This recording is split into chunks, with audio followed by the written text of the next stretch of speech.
దేవునికి స్తోత్రము, దేవదేవునికి వందనములు. ప్రభు అయినటువంటి యేసుక్రీస్తు నామములో మీ అందరికీ శుభములు తెలియజేస్తున్నాను. ప్రియ సహోదరి సహోదరులారా, ఈ సమయంలో దేవుని యొక్క వాక్యం సెలవుస్తుంది. దేవుని ఇష్టాన్ని ఎరిగి మనం జీవించగలుగుతున్నామా? దేవుని యొక్క ఇష్టం ఏంటో మనం తెలుసుకుంటున్నామా? దేవుని మనము సంతోషపరచగలుగుతున్నామా? భార్య భర్త యొక్క సంతోషం ఏంటో తెలుసుకొని తనకు కావాల్సిన ఏం తింటారో అని చక్కగా వండి పెడతారు. లేకపోతే భర్తే నా భార్య యొక్క అలవాటు ఏంటి, నా భార్య ఏమిస్తే సంతోషపడతాదో అని భర్త భార్యని సంతోషపరచడానికి తన ఇష్టాన్ని తెలుసుకుంటాడు. అదేవిధంగా తల్లిదండ్రులు కూడా ఇదిగో నా బిడ్డలకి ఏమి ఇష్టమో తెలుసుకుని వారు ఏం కావాలో అట్టి రీతిగా ముందుకు పోతూ ఉంటారు కదండి. ప్రియ సహోదరి సహోదరులారా, ఈ సమయంలో దేవుని యొక్క వాక్యం చేస్తుంది. దేవుని ఇష్టాన్ని తెలుసుకోవడం ఎలాగండి? మనం అసలు దేవుడు ఏమి ఇష్టపడతాడో, దేవుడు మనం ఏమిస్తే ఆయన సంతోషపడతాడో మనం ఎప్పుడైనా ఆలోచించామండి? ఎంతసేపు నేను సంతోషంగా ఉండాలి, ఎంతసేపు నా భార్య సంతోషంగా ఉండాలి, నా బిడ్డల సంతోషం, నా కుటుంబం సంతోషంగా ఉండాలి, మంచిది సంతోషంగా ఉండాలి. కానీ ఇదిగో సర్వ సృష్టిని మనల్ని ఈ దినాన్న సజీవులుగా ఉంచినటువంటి దేవుని గురించి, ప్రభువా నీ ఇష్టం నేను ఎలా తెలుసుకోవాలయ్యా, నిన్ను ఏ విధంగా నేను సంతోష పెట్టగలనయ్యా, నేను కానుకలు ఇచ్చి సంతోష పెట్టగలనా, నీ సన్నిధిలోకి వెళ్తే నువ్వు సంతోషపడిపోతావా, వాక్యం వింటే సంతోషపడిపోతావా, ఏ విధమైనటువంటి జీవితాన్ని నేను జీవిస్తే నువ్వు సంతోషపడతావయ్యా, నీ ఇష్టాన్ని నేను ఎలా తెలుసుకోవాలయ్యా అని మనం ఎప్పుడైనా ఆలోచించామా? నిజంగా దేవుణ్ణి అడిగామా? అందుకే కొలసీలకు రాసినటువంటి పత్రికలో 1వ అధ్యాయము 12వ వచనంలో చూస్తే దేవుని యొక్క వాక్యం చేస్తుంది. మీరు సంపూర్ణ జ్ఞానమును ఆత్మ సంబంధమైన వివేకము గలవారును ఆయన చిత్తమును పూర్ణముగా గ్రహించువారునై. మనము దేవుని యొక్క చిత్తం ఏంటో పూర్ణంగా, సగం కాదండి, పూర్ణంగా, పరిపూర్ణంగా, సంపూర్ణంగా, ప్రభువా నీ చిత్తం ఏంటయ్యా, నిన్ను ఏ విధంగా మేము సంతోషపెట్టాలి, ఆయన చిత్తం కనుక మనం ఎరిగినట్లయితే పూర్ణముగాను మనం గ్రహించిన వారు అయితే ప్రతి సత్కారంలో సఫలమగుచు దేవుని విషయమైన జ్ఞానమందు అభివృద్ధి పొందుచు అన్ని విషయములలో ప్రభువును సంతోషపెట్టినట్లు. కొన్ని విషయాల్లో కాదండి, అన్ని విషయాల్లో మన మాట యందు దేవుని సంతోషపెట్టాలి, మన ఆలోచన యందు ఆయన సంతోషపెట్టాలి, మన ప్రవర్తన యందు ఆయన సంతోషపడాలి, మన జీవితాన్ని బట్టే దేవత దేవుడు సంతోషపడాలండి. అట్టి రీతిగా మన భక్తిని బట్టి ఆయన సంతోషపడాలి. నిజంగా మన భక్తిని బట్టి, మన ప్రవర్తన బట్టి, మన ఆలోచన బట్టి, మన జీవితాన్ని బట్టి దేవుడు సంతోషిస్తున్నాడా? దేవుని యొక్క ఇష్టాన్ని మనం తెలుసుకోగలుగుతున్నామా? దేవుని యొక్క వాక్యం సెలవుస్తుందండి. ఇదిగో అన్ని విషయములలో ప్రభువుని మనం ఏం చేయాలండి? సంతోష పెట్టాలండి. మనం అట్టి రీతిగా ఉన్నామా? భార్య భర్త, భర్త భార్య, అయ్యో నా భర్తని, లేకపోతే నా బిడ్డల్ని, నా కుటుంబాన్ని నేను ఎలా సంతోషపరచగలను అని అనుకొని ఆలోచిస్తూ ఉంటారు కదండి. మరి దేవుని గురించి మనం ఆలోచించామా? ప్రభువా నిన్ను నేను ఏ విధంగా సంతోషపెట్టగలనయ్యా, నీ ఇష్టాన్ని నేను ఏ విధంగా తెలుసుకోగలనయ్యా. ఇదిగో పరిపూర్ణంగా కనుక దేవుని యొక్క చిత్తాన్ని కనుక గ్రహించినట్లయితే, అన్ని విషయంలో కనుక నువ్వు ప్రభువుని సంతోషపెట్టినట్లయితే ఆయనకు తగినట్టుగా నడుచుకోవడం వల్ల నువ్వు, అవునండి, దేవుని ఇష్టం తెలుసుకోవాలంటే, దేవుని సంతోషపరచాలంటే ఆయనకు తగినట్టుగా మనం నడుచుకోవాలి. మనకు తగినట్లుగా కాదు, మన ఇష్టానుసారంగా మనం జీవించటం కాదు, ప్రభువుకు తగినట్లుగా మనం జీవించినట్లయితే దేవుడు ఇష్టపడతాడండి. దేవుని ఇష్టాన్ని తెలుసుకోగలుగుతాం, దేవుని సంతోషపరచగలుగుతాము. ఎప్పుడు? ఆయనకు తగినట్లుగా. ఇదిగో నా భర్తకు తగినట్లుగా నేను నడుచుకోవాలి, నా భార్యకి తగినట్లుగా నేను నడుచుకోవాలి, నా యజమానుడికి తగినట్లుగా నేను నడుచుకోవాలి అని మనం అనుకుంటున్నామే. నిజంగా ప్రభువా నీకు తగినట్లుగా నేను నడుచుకోవాలి ప్రభా అని మనం నిజంగా జీవించగలుగుతున్నామా? ఆ మనసు కలిగి మనం ముందుకు కొనసాగలుగుతున్నామా? ప్రియ సహోదరి సహోదరులారా, దేవుని యొక్క వాక్యం సెలవుస్తుంది. దేవునికి తగినట్లుగా మనం జీవించినట్లయితే, నడుచుకున్నట్లయితే ఆనందంతో కూడిన పూర్ణమైన ఓర్పును, దీర్ఘ శాంతమును కనపరిచినట్లు ఆయన మహిమ శక్తిని బట్టి సంపూర్ణ బలముతో బలపరచవలననియో. మనమండి ఓర్పును, దీర్ఘశాంతమును కలిగి ఉండాలి. పరిపూర్ణమైనటువంటి మనసు కలిగి మనం జీవించాలి. అందుకే దేవుని యొక్క వాక్యం సెలవుస్తుంది. యాకోబు రాసినటువంటి పత్రికలో 1:27 చూస్తే, తండ్రి అయిన దేవుని ఎదుట పవిత్రమును, దేవుని యొక్క ఇష్టాన్ని తెలుసుకోవాలంటే, దేవుని సంతోషపరచాలంటే, దేవుడు ఏ విధంగా సంతోషపడతాడంటే, ఆయన ఎదుటంట పవిత్రమును, తండ్రి అయిన దేవుని ఎదుట పవిత్రమును. మనం పవిత్రంగా జీవిస్తే ఆయన ఇష్టపడతాడు, ఆయన సంతోషిస్తాడు. దేవుని ఇష్టాన్ని మనం తెలుసుకోగలుగుతాం. అంతేగాని మనం ఎన్ని పాటలు పాడినా, ఎన్ని వాక్యాలు చెప్పినా ఈ విధంగా దేవుడు సంతోషించడండి. ఇదిగోండి, దేవుని ఎదుట, తండ్రి అయినటువంటి దేవుని ఎదుట పవిత్రంగా మనం జీవించాలి, పరిశుద్ధంగా జీవించాలి. మన మాటలో, ఆలోచనలో, తలంపులో, ప్రవర్తనలో, చూపుల్లో పవిత్రంగా ఉండాలంటున్నాడండి ఆయన. అని అంటూ నిష్కలంకమైన భక్తి ఏదనగా, ఇది మనం తెలుసుకోవాలండి. దేవుని సంతోషపరచాలంటే, దేవుడికి ఇష్టంగా మనం ఉండాలంటే, నిష్కలంకమైన భక్తి ఏదనగా అంటే, ఎవరో చూస్తారని నేను ప్రార్థన చేయటం, ఎవరో నా గురించి గొప్పగా చెప్పుకుంటారని వాక్యం చెప్పటం, లేకపోతే ఎవరో 10 మంది నా గురించి మాట్లాడుకుంటారని అందరి ముందు సహాయం చేయటం, ఇది కాదంట. నిష్కలంకమైనటువంటి భక్తి ఏదనగా,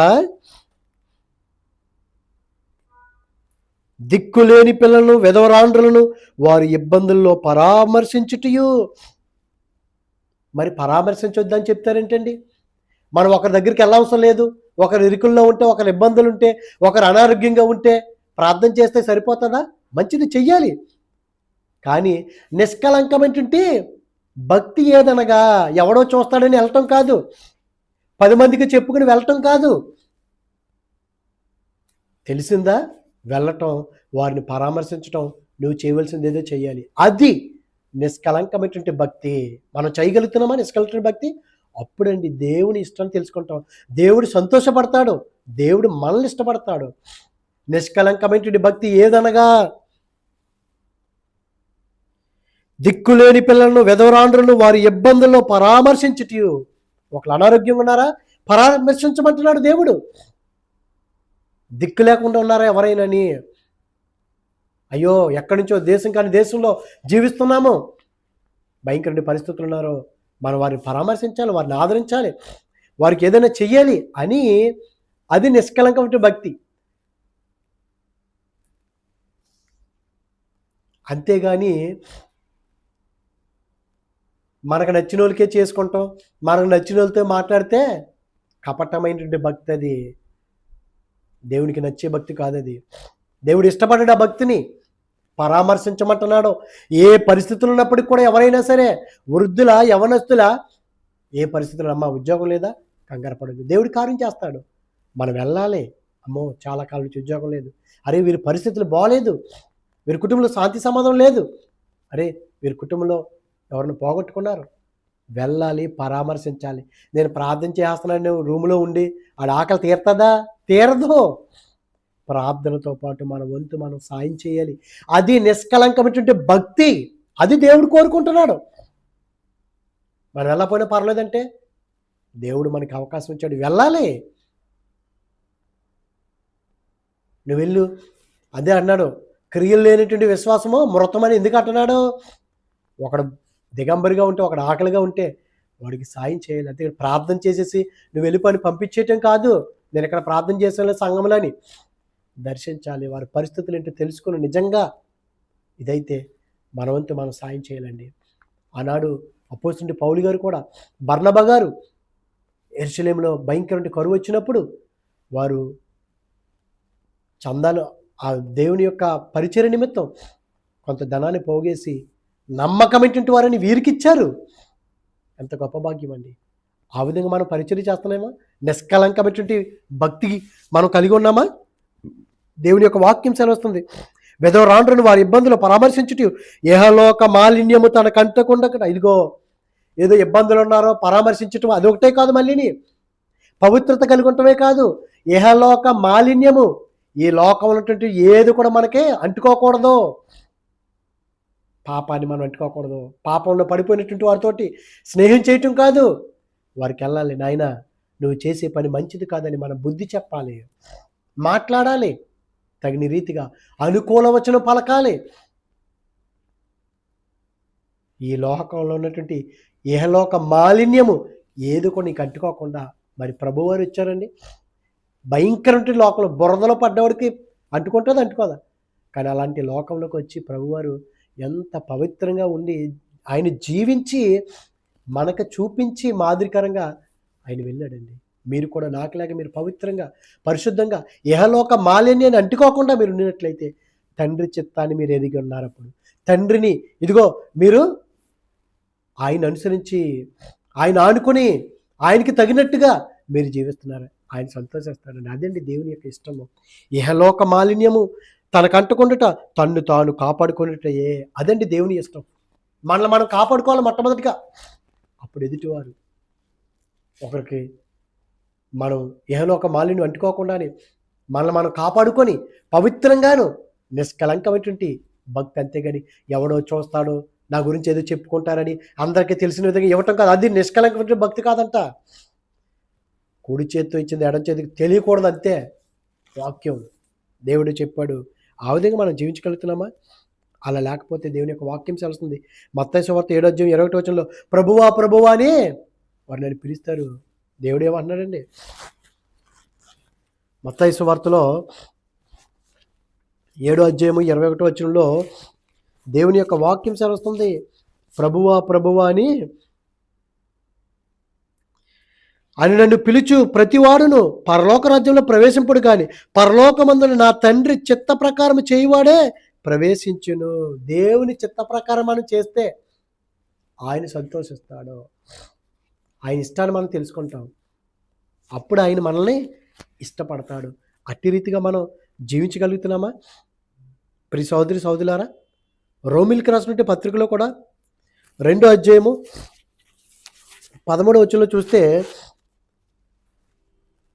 ధర్మశాస్త్రము వినివారు దేవుని దృష్టికి నీతిమంతులు కారు, కానీ వాక్యాన్ని వినేసినంత మాత్రాన పవిత్రులు కాదు, వాక్యం చెప్పేసినంత మాత్రాన పవిత్రులు కాదు. కారు కానీ ధర్మశాస్త్రమును అనుసరించి ప్రవర్తించు వారే నీతిమంతులుగా ఎంచబడుదురు. ఎంత గొప్ప భాగ్యం అండి!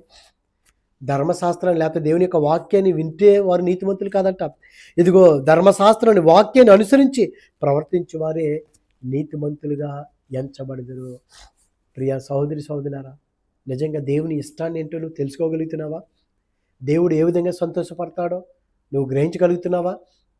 ఈ సమయంలో దేవుడు మనతో మాట్లాడుతున్నాడు. ప్రియ సహోదరి సహోదరులారా, మనుషుల కొరకు కాదు కానీ మనం, ప్రభువా నీ చిత్తం ఏంటయ్యా, ఇదిగో నీకు అనుకూలంగా ప్రభువా నేను జీవించాలి, ఇదిగో దేవుడు నీ చిత్తం ఏంటో నేను తెలుసుకోవాలి, ఇదిగో దేవుడు నిన్ను సంతోషపరచాలి, నిష్కలంకమైనటువంటి భక్తి నేను కలిగి ఉంటే నువ్వు ఇష్టపడతా ఉన్నావు, పవిత్రంగా ఉంటే నువ్వు ఇష్టపడతా ఉన్నావు. ఇదిగో పేదవారిని, ఇదిగో వెధవరాండ్రుల్ని వారిని పరామర్శించి, ఇంకా ఇరుకున్నటువంటి వారిని పరామర్శించి వారికి సాయం చేసినందుకు నువ్వు ఇష్టపడతా ఉన్నావు. ఇదిగో ఏలోక మాలిన్యం ఏది కూడా అంటుకోకూడదని సెలవుస్తున్నావయ్యా. నన్ను నేను కాపాడుకోవాలన్నావు. అది నీకు ఇష్టం కదయ్యా. అట్టి రీతిగా మమ్మల్ని జీవింప చేయండి ప్రభా. ఆ మనసును మాకు అనుగ్రహించండి. ఇదిగో దేవు ఇక్కడి నుంచి ఏదో నా బిడ్డలు సంతోషంగా ఉంటే చాలు అనుకున్నాను, కానీ దేవా నా సంపూర్ణ కుటుంబాన్ని నువ్వు ఇట్టి రీతిగా నువ్వు నడిపిస్తున్నావే. నిన్ను సంతోషపరచాలని నేను మర్చిపోయానయ్యా. నా కుటుంబాన్ని సంతోషపరచుకున్నాను, కానీ నేను దుఃఖపరుస్తున్నానయ్యా. నన్ను క్షమించయ్యా. ఇదిగో ఈ క్షణం నుంచి నీ ఇష్టం ఏంటో నేను తెలుసుకునే విధంగా, నీ చిత్తం ఏంటో నేను తెలుసుకునే విధంగా, నిన్ను సంతోషపరిచే విధంగా నేను కూడా జీవించాలయ్యా అని ఈ సమయంలో కనుక ఒక తీర్మానం, ఒక నిర్ణయం మనం తీసుకున్నట్లయితే ప్రభువు మన హృదయాన్ని తేరి చూస్తాడు. ఆయనకి దగ్గరగా మనం జీవిస్తాము. అటువంటి కృపా కాపుదల మనందరికీ దేవుడు అనుగ్రహించునుగాక. ఆమేన్. పరిశుద్ధుడా, ప్రేమగల తండ్రి, మహిమగల దేవానికి స్తోత్రాలయ్యా. ఇదిగో దేవా, నీ ఇష్టాన్ని మేము తెలుసుకోవటం ఎలాగో మాకు బయలుపరచండి. నిన్ను ఏ విధంగా మేము సంతోషపరచాలో నీకు ఇష్టం బిడ్డలుగా మమ్మల్ని జీవింప చేసి నీ కృపలో భద్రపరిచి దేవా, మేము అనేక మందిని ప్రభావ పరామర్శించడానికి, ఆదుకోవటానికి, పవిత్రంగా మేము జీవించడానికి, ఏహలోక మాలిన్యము మేము అంటుకోకుండా మమ్మల్ని మేము కాపాడుకోవటానికి మాకు సహాయం దయచేసి నీ కృపలో భద్రపరచమని క్రీస్తు నామమున అడుగుచున్నాం పరమ తండ్రి. ఆమేన్, ఆమేన్. God bless you all.